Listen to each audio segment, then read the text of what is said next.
नमस्कार दोस्तों, आज हम बिहार पॉलिटी के प्रश्नों को देखने वाले हैं जो कि बिहार के जितने भी कॉम्पिटिटिव एग्जाम होते हैं उनके लिए बेहद ही महत्वपूर्ण सेशन होने वाली है। इसलिए अंत तक जरूर जुड़े रहें। आइए बढ़ते हैं प्रश्नों की ओर। पहला प्रश्न हमसे पूछा जा रहा है, बिहार और उड़ीसा प्रांत का गठन किस तिथि को हुआ था? क्या 12 दिसंबर 1911 को हुआ था, 22 मार्च 1912 को हुआ था, 1 अप्रैल 1936 को हुआ था या फिर 15 अगस्त 1947 को हुआ था? दोस्तों, बिहार और उड़ीसा प्रांत का गठन 22 मार्च 1912 को हुआ था। 22 मार्च 1912 को ही बंगाल बंगाल प्रेसिडेंसी से बिहार और उड़ीसा प्रांत को अलग कर दिया गया था। इसलिए जिसका राइट आंसर होगा ऑप्शन नंबर बी होगा। अगला प्रश्न है, वर्तमान बिहार राज्य का गठन झारखंड के पृथक होने के बाद यानी झारखंड के अलग होने के बाद किस अधिनियम के तहत हुआ? दोस्तों, बिहार से जो झारखंड अलग हुआ था 15 नवंबर सन 2000 में हुआ था, जो कि बिहार पुनर्गठन अधिनियम 2000 के माध्यम से हुआ था। इसलिए जिसका राइट आंसर होगा ऑप्शन नंबर बी होगा।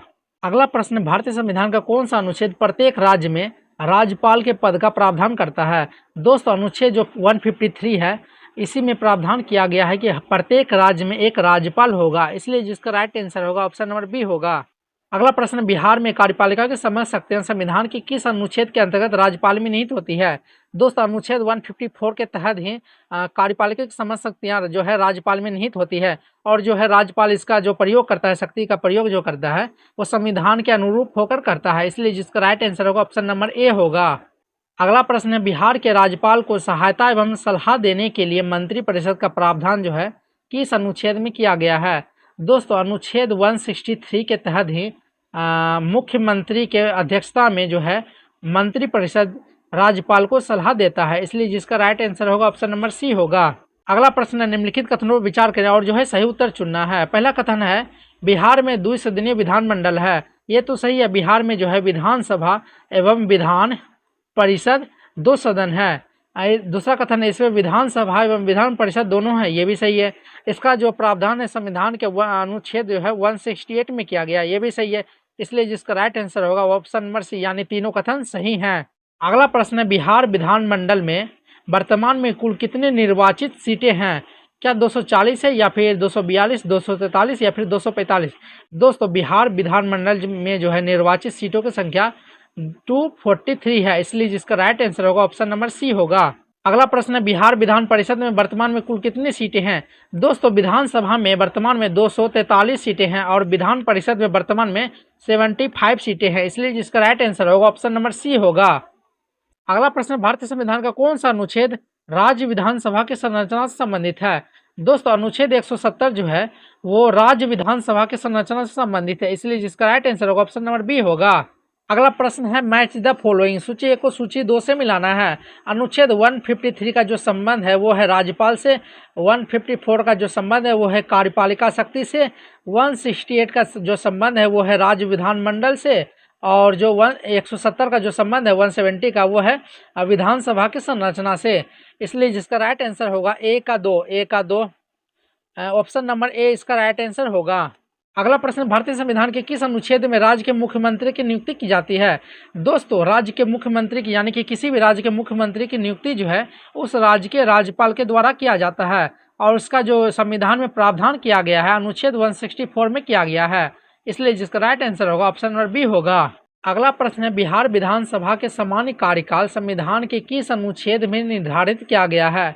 दोस्तों, इसका जो निर्धारण किया गया है अनुच्छेद 172 में किया गया है। इसलिए जिसका राइट आंसर होगा ऑप्शन नंबर सी होगा। अगला प्रश्न है, निम्नलिखित कथनों पर विचार करना है। पहला कथन है, बिहार विधानसभा के सदस्य बनने के लिए न्यूनतम आयु जो है 25 वर्ष है। ये तो सही है, बिहार जो है विधानसभा उसके लिए जो है 25 वर्ष और जो है विधान परिषद उसके लिए 30 वर्ष। दूसरा कथन है, बिहार विधान परिषद के सदस्य बनने के लिए न्यूनतम आयु जो है 30 वर्ष है। ये भी सही है। अगला जो है कथन है, इस योग्यता का उल्लेख जो है अनुच्छेद 173 में किया गया है। ये भी सही है। तीनों कथन जो है वो सही है। इसलिए जिसका राइट आंसर होगा ऑप्शन नंबर डी होगा।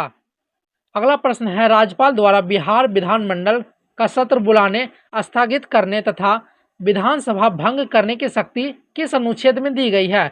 दोस्तों, इसका जो विवरण किया गया है 174 के अंतर्गत किया गया है। इसलिए जिसका राइट आंसर होगा ऑप्शन नंबर बी होगा। अगला प्रश्न है, राज्यपाल द्वारा बिहार विधानमंडल का सत्र बुलाने, स्थगित करने तथा भंग करने की शक्ति जो है किस अनुच्छेद में दी गई है? दोस्तों, इसे जो राज्यपाल को जो ये शक्ति दी गई है वो जो है 174 यानी अनुच्छेद 174 के अंतर्गत दी गई है। इसलिए जिसका राइट आंसर होगा ऑप्शन नंबर बी होगा। अगला प्रश्न, भारतीय संविधान का कौन सा अनुच्छेद राज्यपाल को विधानमंडल को संबोधित करने तथा संदेश भेजने का अधिकार देता है? दोस्तों, ये जो राज्यपाल को अधिकार दिया जाता है 175 के तहत दिया जाता है। इसलिए जिसका राइट आंसर होगा ऑप्शन नंबर ए होगा। अगला प्रश्न कथन एवं कारण का है, जिसमें कथन में बोला जा रहा है बिहार विधान परिषद एक अस्थायी सदन है। हाँ, ये सही है।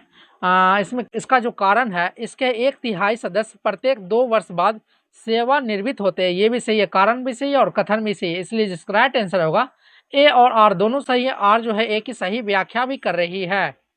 अगला प्रश्न है, बिहार विधान परिषद की संरचना का प्रावधान संविधान के किस अनुच्छेद में किया गया है? दोस्तों, अनुच्छेद 171 के तहत ही विधान परिषद की संरचना का प्रावधान किया गया है। इसलिए जिसका राइट आंसर होगा ऑप्शन नंबर बी होगा। अगला प्रश्न है, निम्नलिखित में से कौन सा युग्म सही है? क्या 170 में राज्यपाल है? क्या 171 में जो है विधान परिषद है? क्या 172 में मुख्यमंत्री है? क्या 173 में है राज्यपाल की क्षमादान शक्ति है? दोस्तों, 170 जो है उसमें जो है 170 में जो है विधान परिषद का संरचना की बात की गई है और जो 171 है विधान परिषद, ये तो सही है। क्या 172 है उसमें जो है कार्यकाल यानी विधानमंडल का कार्यकाल जो है 172 में वर्णन किया गया है। 173 में जो है वो सदस्यों की जो है योग्यता से संबंधित है। इसलिए जिसका राइट आंसर होगा ऑप्शन नंबर बी इसका राइट आंसर होगा। अगला प्रश्न है, निम्नलिखित घटनाओं का सही क्रम चुनिए। बिहार उड़ीसा प्रांत का गठन 1912, उड़ीसा का पृथक राज्य बनना 1936, झारखंड का गठन सन 2000। पहला जो है 1 2 3 यानी कि ऑप्शन नंबर बी जो है राइट आंसर होगा। अगला प्रश्न है, मैच द फॉलोइंग, सूची 1 को सूची 2 से मिलाना है। 164 का जो संबंध है वो है मुख्यमंत्री एवं मंत्री परिषद से। 171 का संबंध विधान परिषद से। 172 का जो संबंध है वो है विधानसभा के कार्यकाल से और जो 174 का जो संबंध है विधानमंडल का सत्र से। इसलिए जिसका राइट आंसर होगा ऑप्शन नंबर सी होगा। अगला प्रश्न है, बिहार से लोकसभा के लिए कुल कितने सदस्य निर्वाचित होते हैं? दोस्तों, लोकसभा के लिए जो है कुल 40 सदस्य निर्वाचित होते हैं बिहार से और जो है राज्यसभा के लिए कुल 16 सदस्य निर्वाचित होते हैं। इसलिए जो इसमें पूछा जा रहा है लोकसभा के लिए कुल जो है 40 सदस्य। इसलिए जिसका राइट आंसर होगा ऑप्शन नंबर बी होगा। अगला प्रश्न है, बिहार का राज्यसभा में वर्तमान प्रतिनिधित्व कितनी सीटों का है? दोस्तों, लोकसभा में जो है कुल 40 सीटें हैं बिहार से और जो राज्यसभा में कुल 16 सीटें हैं। इसलिए जिसका राइट आंसर होगा ऑप्शन नंबर डी होगा। अगला प्रश्न है, निम्नलिखित कथनों पर विचार करना है। बिहार में जो है 2 सदनीय विधानमंडल है। ये तो सही है, एक है विधानसभा एक है विधान परिषद। दूसरा कथन है, बिहार विधान परिषद एक अस्थायी सदन है। विधान जो है परिषद एक अस्थायी सदन है, ये जो है वो अस्थायी सदन है। ये जो है तीसरा कथन बोला जा रहा है, विधान यानी कि विधानसभा भंग की जा सकती है। हाँ, विधानसभा जो है भंग हो सकता है लेकिन विधान परिषद जो है भंग नहीं किया जा सकता। इसलिए जिसका राइट आंसर होगा ऑप्शन नंबर डी होगा। अगला प्रश्न है, भारतीय संविधान का कौन सा अनुच्छेद राज्यपाल को विधेयक पर स्वीकृति अस्वीकृति अथवा राष्ट्रपति के लिए विचारार्थ सुरक्षित रखने की शक्ति देता है? दोस्तों, ये जो है राज्यपाल को जो है ये शक्ति अनुच्छेद 200 के तहत दी जाती है। इसलिए जिसका राइट आंसर होगा ऑप्शन नंबर जो है सी होगा। अगला प्रश्न है, यदि बिहार के राज्यपाल किसी विधेयक को राष्ट्रपति के विचारार्थ सुरक्षित रखते हैं तो राष्ट्रपति की शक्ति किस अनुच्छेद में वर्णित है? दोस्तों, इसका जो वर्णन किया गया है अनुच्छेद 201 में किया गया है। इसलिए जिसका राइट आंसर होगा ऑप्शन नंबर सी होगा। अगला प्रश्न कथन एवं कारण का है, जिसमें कथन में बोला जा रहा है बिहार के राज्यपाल अध्यादेश जारी कर सकती है। ये तो सही है। 213 के तहत जो है बिहार का राज्यपाल जो है अध्यादेश जारी कर सकती है। ठीक है। जब विधानसभा का सत्र नहीं चल रहा हो तब तत्काल कानून बनाने की आवश्यकता होने पर यह शक्ति का प्रयोग जो है किया जा सकता है। हाँ, ये भी सही है। इसका कारण भी सही है और कथन भी सही है। इसलिए इसका राइट आंसर होगा ऑप्शन नंबर ए होगा।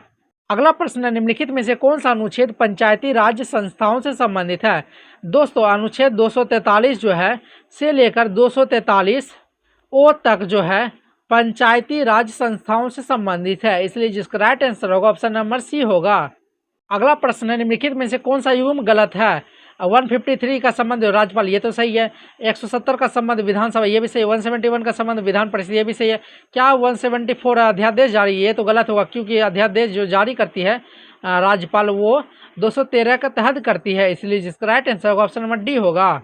अगला प्रश्न है, निम्नलिखित घटनाओं का सही कालक्रम चुनना है। बिहार उड़ीसा प्रांत का गठन जो है 1912 में कर दिया गया था। उड़ीसा का पृथक राज्य 1936 हो गया, और जो है भारत संविधान लागू जो हो गया वो हो गया 1950 में, और जो झारखंड का गठन जो हो जाएगा वो होगा सन 2000 में, इसलिए जिसका राइट आंसर होगा 1 2 3 4 ऑप्शन नंबर जो है सी इसका राइट आंसर माना जाएगा।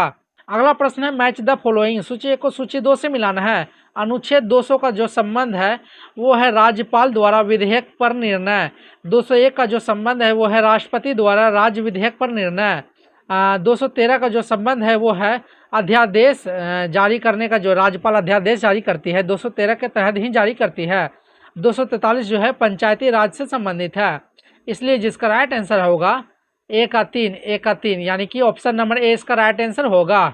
अगला प्रश्न, बिहार का प्रथम राज्यपाल कौन थे? क्या जयराम दास दौलत राम थे, या फिर जाकिर हुसैन, या फिर आर दिवाकर, या फिर माधव श्री हरियाणे थे? दोस्तों जयराम दास दौलत राम जो है बिहार के प्रथम राज्यपाल थे, इसलिए जिसका राइट आंसर होगा ऑप्शन नंबर ए होगा। अगला प्रश्न, स्वतंत्र बिहार के प्रथम मुख्यमंत्री कौन थे? दोस्तों श्री कृष्ण सिंह जो हैं वो स्वतंत्र बिहार के प्रथम मुख्यमंत्री थे।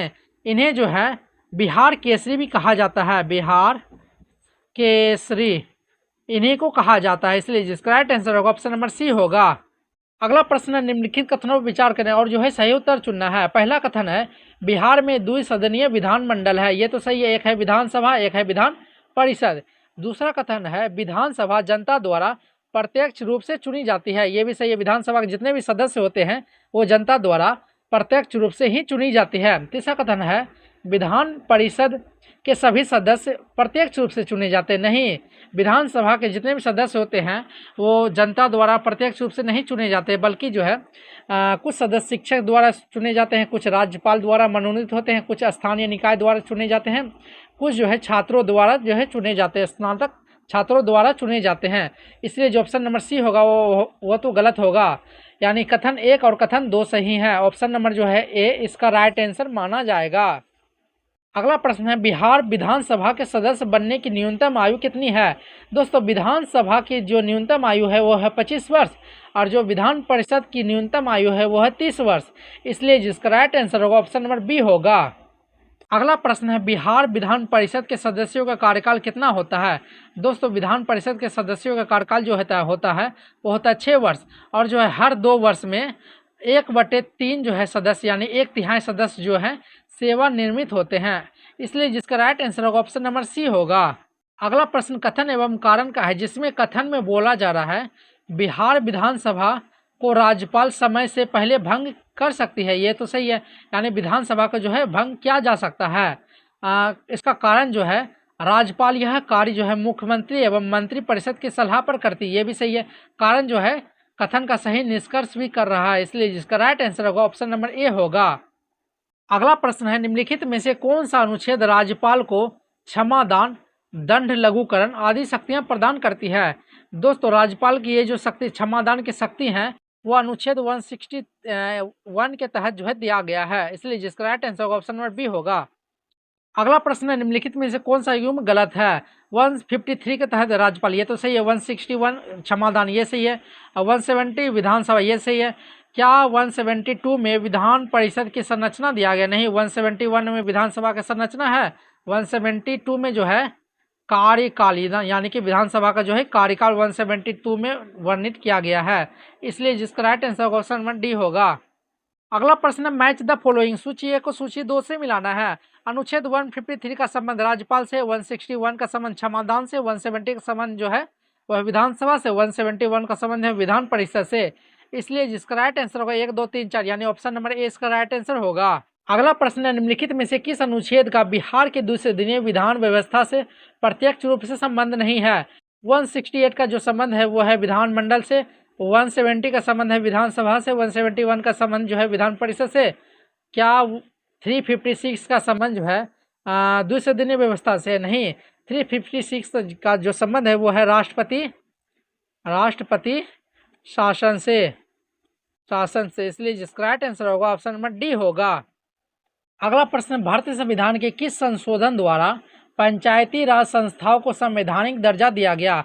दोस्तों 73वें संविधान संशोधन 1992 के द्वारा जो है पंचायती राज संस्थाओं को जो है संवैधानिक दर्जा दिया गया, इसलिए जिसका राइट आंसर होगा ऑप्शन नंबर बी होगा। अगला प्रश्न है, बिहार में नगर निकायों से संबंधित संवैधानिक प्रावधान किस अनुच्छेद द्वारा जोड़ा गया? दोस्तों 74वें संविधान संशोधन 1992 के द्वारा जो है बिहार में नगर निकायों को जो है संवैधानिक दर्जा दिया गया, इसलिए जिसका राइट आंसर होगा ऑप्शन नंबर डी होगा। अगला प्रश्न है, निम्नलिखित कथनों पर विचार करें, क्या बिहार में पंचायती चुनाव राज्य निर्वाचन आयोग द्वारा कराया जाता है? ये तो सही है। राज्य निर्वाचन आयोग का जो है प्रावधान संविधान के अनुच्छेद 243 के में किया गया, ये भी सही है। राज्यपाल द्वारा जो है राज्य निर्वाचन आयुक्त की नियुक्ति की जाती है, ये भी सही है, इसलिए जिसका राइट आंसर होगा ऑप्शन नंबर सी, यानी तीनों कथन सही हैं। अगला प्रश्न है, बिहार में राज्य वित्त आयोग का प्रावधान संविधान के किस अनुच्छेद में किया गया है? दोस्तों राज्य वित्त आयोग का जो प्रावधान किया गया है 243 के आई में किया गया है, इसलिए जिसका राइट आंसर होगा ऑप्शन नंबर सी होगा। अगला प्रश्न है, पंचायती राज संस्थाओं में अनुसूचित जाति, अनुसूचित जनजाति एवं महिलाओं के लिए जो आरक्षण का प्रावधान किया गया है किस अनुच्छेद में किया गया है? दोस्तों ये जो प्रावधान किया गया है अनुच्छेद 243 के डी में किया गया है, इसलिए जिसका right answer option number A होगा। अगला प्रश्न कथन एवं कारण का है, जिसमें कथन में बोला जा रहा है बिहार में पंचायती राज संस्थाएं स्थानीय स्वशासन का महत्वपूर्ण आधार है, ये तो सही है। इसका जो कारण है 73वें संविधान संशोधन 1992 के द्वारा जो है इन्हें बाद में संवैधानिक दर्जा प्राप्त हुआ, ये भी सही है, इसलिए जिसका राइट आंसर होगा ऑप्शन नंबर जो है ए, यानी ए जो है आर दोनों सही है और जो है आर ए की सही व्याख्या भी कर रही है, इसलिए जिसका राइट आंसर होगा ऑप्शन नंबर सी होगा। अगला प्रश्न है, निम्नलिखित में से कौन सा अनुच्छेद पंचायतों की शक्तियों एवं उत्तरदायित्वों से संबंधित है? दोस्तों अनुच्छेद 243 का जो जी है वो पंचायतों की शक्ति एवं उत्तरदायित्व से संबंधित है, इसलिए जिसका राइट आंसर होगा ऑप्शन नंबर ए होगा। अगला प्रश्न है, निम्नलिखित में से कौन सा युग्म सही नहीं है? 243 का डी जो है उसका संबंध जो आरक्षण से, ये तो सही है। 243 का आई जो का संबंध जो है राज्य वित्त आयोग, ये भी सही है। 243 का के जो है राज्य निर्वाचन आयोग, ये भी सही है। 243 का जी नगर निगम निकाय, नहीं ये गलत हो जाएगा। 243 का जो जी है वो है शक्तियों, यानी कि पंचायतों की शक्तियों से संबंधित है, इसलिए जिसका राइट आंसर होगा ऑप्शन नंबर डी होगा। अगला प्रश्न है, मैच द फॉलोइंग, सूची ए को सूची 2 से मिलाना है। 243 का डी का जो संबंध है वो है आरक्षण से। 243 का जो जी है का संबंध है वो है पंचायतों की शक्तियों से। 243 का आई का संबंध है राज्य वित्त आयोग से। 243 का के का जो संबंध है वो है राज्य निर्वाचन आयोग से, इसलिए जिसका राइट आंसर होगा 1 2 3 4, यानी ऑप्शन नंबर ए इसका राइट आंसर होगा। यह प्रश्न इस सेशन का आखिरी प्रश्न है, जिसमें पूछा जा रहा है निम्नलिखित में से कौन सा अनुच्छेद बिहार में पंचायती राज संस्थाओं के निर्वाचन के प्रत्यक्ष रूप से संबंधित है, यानी कि पंचायती राज का जो निर्वाचन होता है प्रत्यक्ष रूप से कौन सा अनुच्छेद संबंधित है? दोस्तों इसका जो संबंध है 243 का के से है, इसलिए जिसका राइट आंसर होगा ऑप्शन नंबर डी होगा। दोस्तों अगर आपको बिहार की राजनीति से संबंधित और अगर विस्तृत रूप से जानकारी चाहिए तो कमेंट करके बताएं। धन्यवाद।